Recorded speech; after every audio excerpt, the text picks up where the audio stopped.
No mundo todo, temos aproximadamente 350 milhões de pessoas com diabetes. Não há dúvida de que estamos no meio de uma epidemia de diabetes. Agora, de cada 3 dólares do Medicare é gasto no tratamento de pessoas com diabetes. Em cada 10 dólares do total de tratamentos de saúde é gasto em pessoas com diabetes. Não há dúvida de que este é um grande problema. Qual é a relação específica entre a dieta e diabetes? Não vou falar nisso. Na dieta? Não.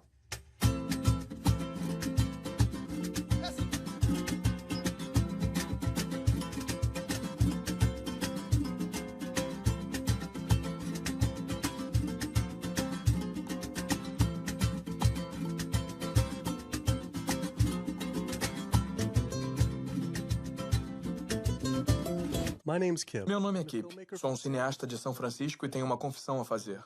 Sou um hipocondríaco em recuperação. Como muitos de nós, tenho um histórico familiar de diabetes, problemas cardíacos e câncer. Meu pai colocou a primeira ponte de safena aos 49 anos, a segunda aos 50. Meu avô morreu jovem de complicações com diabetes e meu outro avô e avó morreram de câncer. Eu ficava sempre paranoico de que também ia ter uma doença dessas. Como um bom hipocondríaco, um verificador de sintomas era a página inicial do meu navegador. Até na adolescência, eu tomava Metamucil todos os dias e uma aspirina. Eu lia todos os lançamentos de livros de autodiagnóstico, tomava todos os polivitamínicos que encontrava e era obcecado pelas funções corporais. Eu seguia todas as recomendações das grandes organizações de saúde para a prevenção de doenças. Faço exercícios, não fumo, não bebo refrigerantes, durmo o suficiente, reduzo o estresse e cresci comendo o que achava ser uma dieta saudável. Até... World Health Organization this morning has classified processed meat such as bacon and sausage as carcinogenic, directly involved in causing cancer in humans. Processed meat is clearly linked to an increase in cancer. Hot dogs or bacon could be just as dangerous as smoking cigarettes. A Organização Mundial de Saúde tinha examinado mais de 800 estudos de 10 países diferentes e achou uma associação direta entre o consumo de carnes processadas e o câncer. Apenas uma porção de embutidos diariamente aumenta o risco de câncer coloretal em 18%. Eu não fazia ideia de que o que a gente comia afetava as taxas de câncer. Mas eu não sabia que tinha comido muita carne processada até eu me dar conta que carnes processadas incluem salsichas, bacon, linguiça, salame, presunto, pepperoni, frios e embutidos. Praticamente tudo que eu comia ao crescer. A Organização Mundial de Saúde classifica as carnes processadas como carcinógenos do grupo 1. O mesmo grupo dos cigarros, amianto e plutônio. E classifica a carne vermelha como carcinógeno do grupo 2. Foi isso que eu fumei essencialmente minha infância toda? Se as carnes processadas estão no mesmo grupo do cigarro, como pode ser permitido que crianças comam isso? Eu achei que isso era informação nova, mas muitos desses estudos estavam disponíveis há 50 anos. Não podia acreditar que eu comi carne processada a minha vida inteira.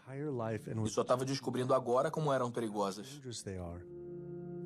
Por que não soube disso através da Sociedade Americana de Câncer, o maior grupo de câncer do país? Quando entrei no site deles, fiquei chocado ao ver que nenhuma dessas informações estava na página inicial deles. Porém, o mais chocante, na página de alimentação saudável deles, incentivavam o consumo de comidas carcinógenas do grupo 1, como peru processado e carne enlatada. Isso depois da Organização Mundial de Saúde ter avaliado mais de 800 estudos associando as carnes processadas ao câncer. Sociedade Americana de Câncer, meu nome é Sam, sou um especialista em informação sobre o câncer. Em que posso ajudá-lo? Oi, eu liguei para saber por que vocês recomendam que as pessoas comam carnes processadas no site de vocês, já que a Organização Mundial de Saúde classificou como carcinógenos do grupo 1, que é o mesmo grupo do tabaco, amianto e plutônio. É como se uma associação pulmonar tivesse uma seção de como enrolar seu próprio cigarro no site deles. É a mesma coisa. Vou colocar o senhor em espera, porque... Ele não conseguiu responder a minha pergunta e disse que alguém ia falar comigo. Eu sempre me interessei pelo câncer porque 2 dos meus avós morreram de câncer. Me pergunto se as coisas teriam sido diferentes se eles soubessem a associação entre dieta e essa doença terrível. Nos Estados Unidos, 1 em cada 4 mortes é por câncer. Ah, legal. O representante da Sociedade Americana de Câncer confirmou a entrevista. Então a gente foi lá para a entrevista com a representante da Sociedade Americana de Câncer e o segurança disse que não havia entrevista agendada. Então olhei o meu telefone e acontece que ontem à noite, depois de ter dito que a entrevista seria sobre a correlação entre dieta e câncer, ela disse que não poderia mais dar a entrevista. Depois de vários e-mails perguntando por que ela estava recusando minha entrevista só para falar sobre dieta e câncer, ela parou de responder completamente. Por que uma representante da Sociedade Americana de Câncer não quer falar sobre isso? Porém, eu consegui contato com um número crescente de médicos dispostos a conversar sobre a associação entre a dieta americana padrão e doenças. E vai além do câncer. Levei minha velha e fiel van Super Blue mais uma vez para a estrada. 2/3 dos adultos estão acima do peso ou obesos. Temos uma associação epidêmica de doenças debilitantes dominando o país. Não há como sustentar o atual estilo de assistência com a epidemia que estamos criando com nossas escolhas de dieta e estilo de vida. O diabetes, a artrite, doenças cardíacas, a demência, a obesidade e o câncer estão afetando em torno de 70% das mortes. Os dados mostram que 70% das mortes e da morbidez são em grande parte relacionadas ao estilo de vida e evitáveis.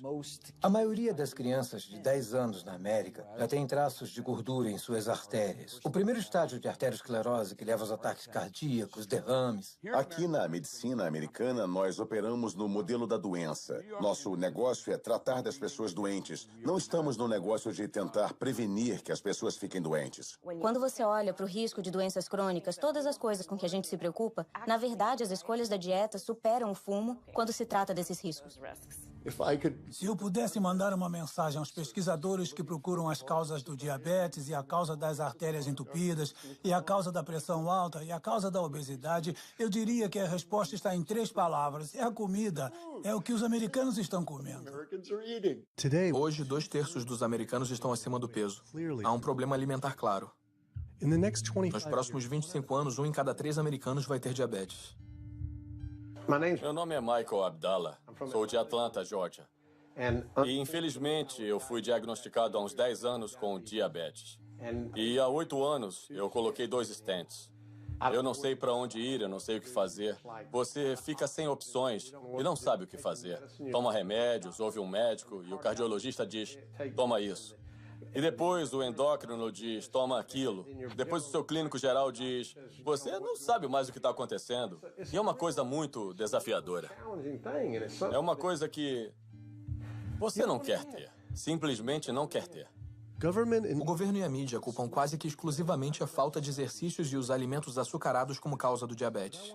Mas eu queria falar com um especialista de verdade sobre o papel da dieta no diabetes. Fui falar com um importante médico especialista em diabetes e pesquisador, Dr. Neil Barnard. Qual o papel do açúcar na causa do diabetes? Isso me deixa louco. O diabetes não é e nunca foi causado pelo consumo de uma dieta rica em carboidratos e não é causada pelo consumo de açúcar. A causa do diabetes é uma dieta que aumenta a quantidade de gordura no sangue. Eu estou falando de uma dieta típica baseada em carne, em animal. Você pode olhar nas células musculares do corpo humano e vai ver que estão desenvolvendo minúsculas partículas de gordura que causam resistência à insulina. Quer dizer que o açúcar natural das comidas que você ingere não entra nas células, onde é o lugar dele. Ele acumula no sangue e temos o diabetes. Eu nunca tinha ouvido que a carne estava associada à causa do diabetes. Sempre nos falaram que era o açúcar e a obesidade que causavam. Mas o renomado cirurgião bariátrico Dr. Garth Davis concordou. Todo mundo acha que fica diabético por causa dos carboidratos. Fizeram um estudo grande. Nesse estudo épico, com 500 mil pessoas, o consumo de carboidratos era inversamente proporcional ao diabetes. Em outras palavras, quanto mais carboidratos se comia, menos diabetes se tinha. Mas a carne tinha uma forte correlação. É o momento da surpresa. O amido, os carboidratos são bons para você, não são ruins. Essa ideia de que os carboidratos te deixam gordo é totalmente ridícula. Os carboidratos não podem engordar você por eles mesmos. Temos um depósito em nossos músculos e em nossos fígados para carboidratos chamado glicogênio. Quando comemos carboidratos, ou a gente armazena ou queima. Agora, coma gordura e ela vai direto para sua gordura. Seu corpo não pode transformar carboidratos em gordura, a não ser que você esteja exagerando nas calorias. E a obesidade é uma sentença de morte. Você tem mais risco de ter câncer. Você quase certamente vai ter diabetes. Ninguém quer criticar os gordos e todos queremos que se sintam confortáveis com seus corpos. Mas esse movimento de estar confortável no seu corpo nos deixou confortáveis com a doença. É um problema. Eu entro no hospital e vejo pessoas na diálise, pessoas doentes, e essas doenças são causadas pelo que estão comendo. O caso é o seguinte, se eu como um biscoito açucarado, o açúcar te engana, como o cavalo de Troia. Mas dentro daquele biscoito tem uma carga enorme de manteiga ou margarina. E é isso que te engorda. E em parte é o que te leva ao diabetes. São as comidas gordurosas. Não é tanto o açúcar. Não é que o açúcar seja bom para você. Ele não tem nutrientes, é excesso de calorias. Mas quando você come açúcar, não tem inflamação a princípio. Quando você come açúcar, não começa a formar placas nos seus vasos. Quando você está comendo açúcar, seu corpo vai armazenar a maior parte como glicogênio ou queimar como calorias. Então esse foco no açúcar tirou todo o foco das carnes, laticínios, ovos, porco, peru, frango. As pessoas precisam entender.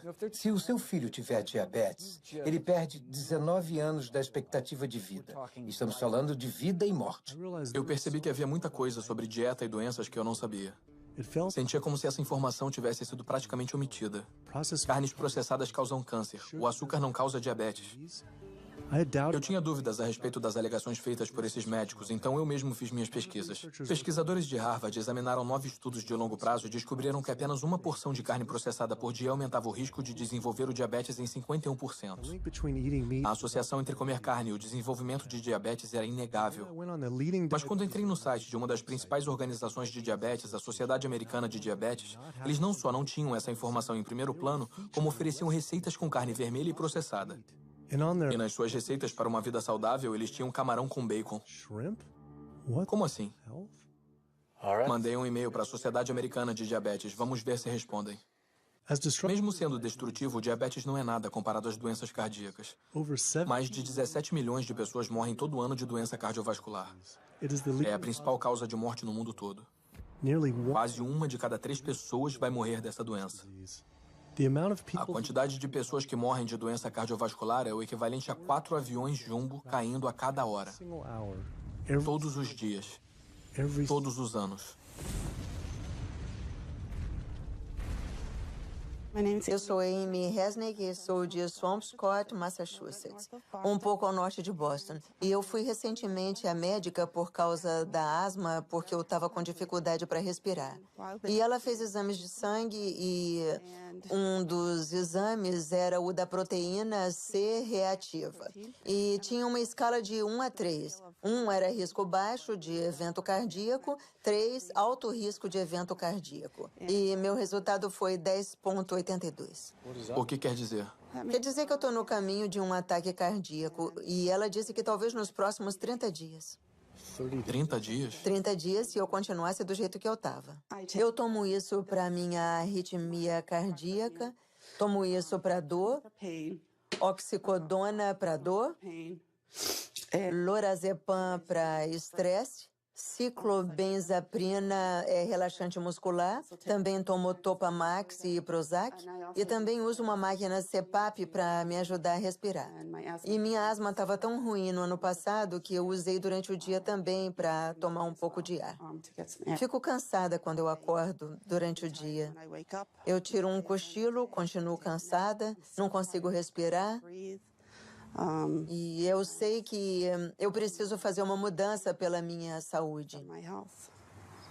Ou então eu não estarei presente para minha família. Quando falamos em doença cardíaca, eu diria que o papel do álcool é bem pequeno. O papel do açúcar é muito pequeno também. Fumar é grande. Mas a boa notícia é que a maioria das pessoas largou ou nunca fumou. O problema com uma dieta de derivados animais é que a sua contribuição para a doença cardíaca é enorme. Todos esses exames caros, procedimento, ponte de safena, medicação, nada disso tem uma única coisa a ver com a causa da doença. Então, você morre de uma doença totalmente benigna, que nunca teve sua causa tratada, gerada pela comida. Quando a gente come esse tipo de toxina das bactérias da carne morta, em minutos há uma explosão de inflamação no sistema que basicamente paralisa as suas artérias. As artérias começam a endurecer, ficam incapazes de relaxar. Então, não são décadas de comida não saudável que vai causar danos. Estamos falando de danos em minutos depois de ter entrado na boca. Muitas pessoas recebem o diagnóstico de Alzheimer, quando não é o Alzheimer verdadeiro. A maioria das pessoas sofre de demência demência devido ao entupimento de músculos, vasos sanguíneos no cérebro e as células nervosas ficam com pouco sangue oxigenado. E adivinha de onde vêm aqueles minúsculos vasos sanguíneos da demência? Aquelas pequenas artérias estão entupindo através do fluxo constante do colesterol ruim. É muito claro, da perspectiva do câncer e da perspectiva da doença cardiovascular, a proteína animal tem um grande papel. O frango é melhor? Quer morrer por tiro ou forca? O tipo de carne que eu eliminaria da dieta americana seriam as aves, peru e frango. Uma campanha de propaganda brilhante convenceu as pessoas de que, é carne branca, é mais saudável. A maior fonte de sódio da dieta americana em adultos é o frango. Na etiqueta pode dizer 100% natural, mas deve ter sido injetado com água salgada até 800 miligramas de sódio. As aminas heterocíclicas são carcinógenos bem definidos e podem se formar em qualquer tipo de carne quando é aquecida ou cozida. Mas de longe a maior fonte é o frango. Mandamos pesquisadores a fast foods e restaurantes. Havia carcinógenos, não só em todos os restaurantes, mas os achamos em todas as amostras de frango que pegamos. Se alguém levar a família e comprar um balde de frango, ninguém diz a eles que eles são carcinógenos. Se está vendendo carcinógenos para as pessoas, tem que avisá-las de que estão ali. Mas a Sociedade Americana de Câncer encoraja as pessoas a mudar da carne vermelha e processada para o frango. Por que a Sociedade Americana do Câncer diria às pessoas para mudar a ingestão de um carcinógeno para outro? Quando um estudo de Harvard mostrou que homens com câncer de próstata que comem muito frango aumentam o risco do progresso da doença em 4 vezes. A fonte principal de colesterol na dieta americana é o frango por causa do volume de frango. O frango se transforma em frango grelhado e frango orgânico. É preconceito, mas tem quase tanto colesterol por grama que a carne vermelha. Então, em termos de volume, é a principal fonte. E os ovos estão logo atrás. Eu nunca pensei muito nos ovos, só pensava neles como uma parte padrão de uma dieta saudável. Mas depois achei um estudo sugerindo que comer só um ovo por dia pode ser tão prejudicial quanto fumar 5 cigarros por dia para a expectativa de vida. A gema do ovo de uma galinha é o alimento mais concentrado em gordura saturada e colesterol. É feito para manter um pintinho por 21 dias sem energia de fora. É pura gordura e colesterol. E quando se coloca isso na sua corrente sanguínea, ele cobre nossas células vermelhas. Nosso sangue fica mais grosso e mais viscoso, muda nossos níveis hormonais, aumenta nossos níveis de colesterol. Não é saudável comer a gema do ovo. Mas achei que o colesterol e gordura saturada não eram mais problemas. Os estudos sobre gordura saturada que saíram, defendendo a gordura saturada, é uma campanha da indústria de laticínios. A principal fonte de gordura saturada são os laticínios, e não as carnes. Em 2008, a indústria de laticínios se reuniu no encontro. Na pauta, neutralizavam os impactos negativos da gordura do leite pelas agências reguladoras e médicos. Então, o que fizeram? Financiaram os estudos. O estudo principal que começou toda a loucura na mídia sobre a gordura saturada foi financiado pelo Conselho Nacional de Laticínios.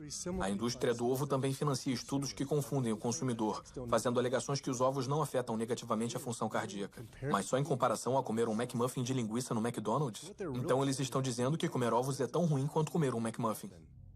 Quando você come coisas como carne de boi ou carne processada, uma salsicha, você não ingere só gordura saturada. Também ingere outras toxinas adicionais que estão nessas comidas. Tem ferro M, carcinógenos, aditivos químicos. Isso é bem mais complicado do que olhar para a gordura saturada. A estratégia não é tornar seus produtos mais seguros. A estratégia é tentar confundir o público, gerar dúvida. Há um memorando famoso da indústria de tabaco que se chama "A dúvida é o nosso produto". Só precisaram fazer isso. Eles não precisam convencer os americanos que fumar era saudável. Só tiveram que introduzir a dúvida. Depois eles venceriam. Se houver controvérsia suficiente, as pessoas meio que desistem. Eu não sei o que comer. Confundir é o jogo deles. Eu não acho que as pessoas pensam que o que comeram levou à doença cardíaca. Elas pensam, é genético, meus pais tinham. Não acho que as pessoas acham mesmo que o que comeram levou ao diabetes. Elas pensam, meus pais tiveram, eu ia ter. As pessoas têm estilos de vida ruins que eles herdaram. Ambientalmente foram expostas a uma certa maneira de comer e viver que levaram para a vida adulta, passaram para os seus filhos e por isso eles desenvolvem as mesmas doenças que os pais e os avós tiveram antes deles, mas não é inevitável. Mesmo que você tenha uma predisposição genética, não quer dizer que ela vai se manifestar necessariamente. O que determina se isso vai acontecer são as variáveis epigenéticas, as coisas que você pode controlar, os fatores ambientais, a dieta e o estilo de vida. Então, a gente pode realmente mudar a expressão dos genes. Genes supressores de tumor, genes de ativação tumoral, através do que a gente come, do que a gente coloca no corpo. Então, mesmo que tenha recebido uma mão ruim de genes, você pode reembaralhar com a dieta. Eu sempre pensei que teria doença cardíaca bem jovem, porque meu pai e meu avô tiveram ataques cardíacos. Me ensinaram que isso era genético, mas os ataques devem ter tido menos a ver com os genes e mais a ver com as dietas ricas em carne. Por isso não acreditei quando entrei na página de receitas saudáveis do site da Associação Americana do Coração. Eles tinham uma seção inteira de receitas de carne. Era igual a Sociedade Americana do Câncer encorajando a ingestão de carcinógenos do grupo 1 no site deles. Bolo de carne, lombo de porco e bife na lista de receitas. Estão brincando? É como se esse cardápio estivesse tentando causar ataques cardíacos. Vimos as receitas saudáveis para o coração no seu site e ficamos meio desorientados porque havia um monte. Uma seção inteira de carne de boi e também uma seção de receitas com ovos. Quando existe uma forte associação entre carne vermelha e doença cardíaca. Eu, sinceramente, não sei porque eu não faço isso. Não é o que eu faço. Outro representante de uma organização não sabia responder minhas perguntas, mas disse que alguém entraria em contato em breve. No entanto, eu consegui falar com o presidente do Colégio Americano de Cardiologia, Dr. Kim Williams. O Colégio Americano de Cardiologia é uma organização com 47 mil membros e crescendo. É uma organização com uma missão exclusiva de reduzir a doença cardíaca e melhorar a vida dos pacientes. E se você olhar para a incidência de hipertensão e diabetes, a mortalidade nos homens, elas realmente são reduzidas quanto mais você restringe os produtos de origem animal. E peixe? Então, o peixe é diferente. Você tem 4 preocupações, que são os PCBs, mercúrio, gordura saturada e colesterol. E o colesterol está em toda parte. Tem do atum na água, que tem menos que um copo de leite, ao salmão e tilápia, que tem mais que uma costeleta de porco. Se você olhar objetivamente para o peixe, vai descobrir que eles se tornaram esponjas de mercúrio. Por isso que em muitos lugares do país te alertam para não comê-los mais do que uma vez por semana, porque você vai ingerir muito mercúrio e isso pode te matar. Os peixes são comidos por peixes maiores que são comidos por peixes maiores e os pesticidas e herbicidas se acumulam na carne do peixe. E os grandes peixes, incluindo o salmão, que as pessoas acham que é o peixe mais saudável. A verdade é que a quantidade de pesticidas e herbicidas na carne desses peixes são chocantes e eles têm propriedades estrogênicas de promover o câncer. Vão dizer, mas e as sardinhas não têm concentração menor de resíduos tóxicos do que os outros? Uma coisa ser menos tóxica não a torna saudável. Ela só é menos tóxica. Peixes de criação não são mais saudáveis. Todos os antibióticos que esses animais têm que tomar, similares aos dos frangos e perus mantidos confinados, esses peixes pegam infecções fúngicas, infecções bacterianas. Tem que dar a eles antifúngicos, antibióticos, e essas substâncias acumulam na carne do peixe também. Eu sempre soube que a poluição fazia mal à saúde, mas nunca pensei nos poluentes ambientais afetando a comida. As dioxinas são os mais tóxicos produtos feitos pelo homem conhecidos pela ciência. Causam um monte de coisas. Causam endometriose, causam câncer, causam problemas de distúrbios endócrinos. Mas a maior exposição, 93% dela, vem da ingestão de carne e laticínios porque elas sobem de maneira eficiente na cadeia alimentar. Você pode ficar exposto se morar perto dos incineradores e respirá-los. Mas você vai levar 14 anos para respirar o tanto de dioxina que uma vaca vai ingerir comendo grama em um dia. E essa dioxina vai acumular na gordura dela, o que inclui o leite e a carne. E qualquer um que coma carne ou laticínios vai receber aquela dose de dioxina. Ela sobe todos os degraus da cadeia alimentar. Os homens não têm como se livrar da dioxina em seu corpo. Mas as mulheres têm 2 jeitos. As duas envolvem ter um bebê. Uma é que a dioxina atravessa a placenta e entra no feto em crescimento. E a outra é que sai pelo leite materno. Então, se você tem uma mãe que consome carne e laticínios aleitando esse bebê, os maiores impactos da exposição tóxica, como mercúrio e dioxina, vão direto para o bebê. Dizem as mulheres grávidas que certos tipos de peixe devem ser evitados. Mas e o resto dos produtos animais? Que estão penetrando... Imagine enquanto o feto está se desenvolvendo, essas toxinas muito prejudiciais penetrando que criam deformidades reprodutivas. Problemas de desenvolvimento e problemas hormonais logo quando a criança está se desenvolvendo. O estágio mais crítico do desenvolvimento. Você fica preocupado quando as pessoas dizem não quer tomar um leitinho porque você está grávida, não quer comer um peixe porque está grávida? Quem você acha que vai pegar as substâncias que estão ali? Todas essas toxinas ambientais e toxinas da ração que eles recebem acumulam em seus tecidos e são liberados na mãe. Infelizmente para a criança, quando você come esses produtos quando está grávida. Então isso inclui antibióticos, hormônios, esteroides na ração dos animais. Os animais comerciais são alimentados com milhos e soja transgênicos, que são carregados de pesticidas. Os PCBs foram banidos desde os anos 70, mas eles continuam no ambiente.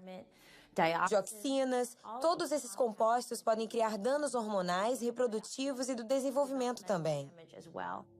Comer carne bovina, aves, porco ou peixes orgânicos não vão te ajudar a evitar contaminantes como mercúrio, dioxinas, como estrôncio 90, porque eles se espalham por todos os tipos de campos cultiváveis e corpos de água. Eles não pulam os campos orgânicos. Então, os contaminantes estão entrando, independente do jeito que esses animais são criados. Eu sempre me preocupei com os possíveis impactos dos transgênicos na saúde, mas depois descobri que a maioria das plantações de transgênicos é consumida pelo gado. As vacas leiteiras são as que mais consomem por animal. Esse fato, junto com tudo que aprendi sobre bioacumulação, deixou os laticínios apavorantes, ainda mais considerando a quantidade de queijo que comi na minha vida. Quando paramos para pensar, o queijo é um produto incrível. Deve ser a melhor comida para comprometer a saúde que você pode dar para as pessoas. Pensa só, você tem um produto animal com todas as questões da concentração biológica. Tem um produto alimentar altamente processado. E ele tem naturalmente muita gordura saturada, mas coloca um monte de sal nele. Há uma associação forte entre laticínios e doenças autoimunes. E isso pode ser mostrado com a produção excessiva de muco e a exacerbação da asma em crianças propensas ou até em adultos. E também há uma associação entre laticínios e esclerose múltipla e diabetes do tipo 1, que é uma doença autoimune, e outros problemas reumatológicos. O leite da vaca é o líquido de crescimento do bezerro. É isso que é. Não há absolutamente nenhuma criança ou humano na Terra que realmente precise do leite de uma vaca, assim como não precise do leite de uma girafa ou de um camundongo. A maioria das pessoas é intolerante à lactose. Esse é o estado normal. Por que seu corpo iria criar essa enzima para digerir lactose depois do desmame? Não faz sentido. 73% dos afro-americanos são intolerantes à lactose, 95% dos asiáticos, aproximadamente 70% dos nativo-americanos e por volta de 53% dos latino-americanos são intolerantes à lactose. Nosso governo está incentivando americanos negros a comer coisas que ele sabe que vai deixá-los doentes. No fundo, o governo está dizendo para mim, como afro-americano, para eu comer uma comida que vai me deixar doente, sem benefício algum para que os pecuaristas se beneficiem. É uma forma de racismo institucional. O leite é uma comida arriscada para o consumo humano. Como pediatra, vejo diariamente crianças sofrendo de doenças que estão ligadas ou associadas ao consumo de laticínios, como eczema, acne, constipação, refluxo ácido, deficiência de ferro, anemia. A proteína do leite de vaca é a comida mais alergênica. As pessoas dizem, não, eu quero sem hormônio, sem estar injetado com hormônio de crescimento bovino. Mas o leite é um líquido hormonal, então está abarrotado com hormônios sexuais e hormônios esteroides naturais, como estrogênio, progesterona. Na verdade, não importa se é o leite convencional, não importa se é leite orgânico. O leite sem hormônios é um oxímoro. Os laticínios orgânicos têm a mesma gordura saturada e colesterol e galactose e todas as coisas que você não quer no laticínio convencional. Os produtos leiteiros, em geral, têm vários outros produtos associados e um deles é o pus. Há leis limitando o quanto de pus se pode ter no leite para poder vender. Acho que são 750 mil células de pus por centímetro cúbico. Você não ia querer muito pus. Se fosse só pus, as pessoas poderiam contestar. Você pode pensar no queijo como pus coagulado de vaca. Sempre me disseram que a gente precisa de leite para ter ossos fortes. Sou Jenny Chapman e não faz muito tempo eu tirei uns raios-x do quadril e das costas. Osteoartrite bilateral severa dos quadris. E tenho 2 substituições de quadril agendadas.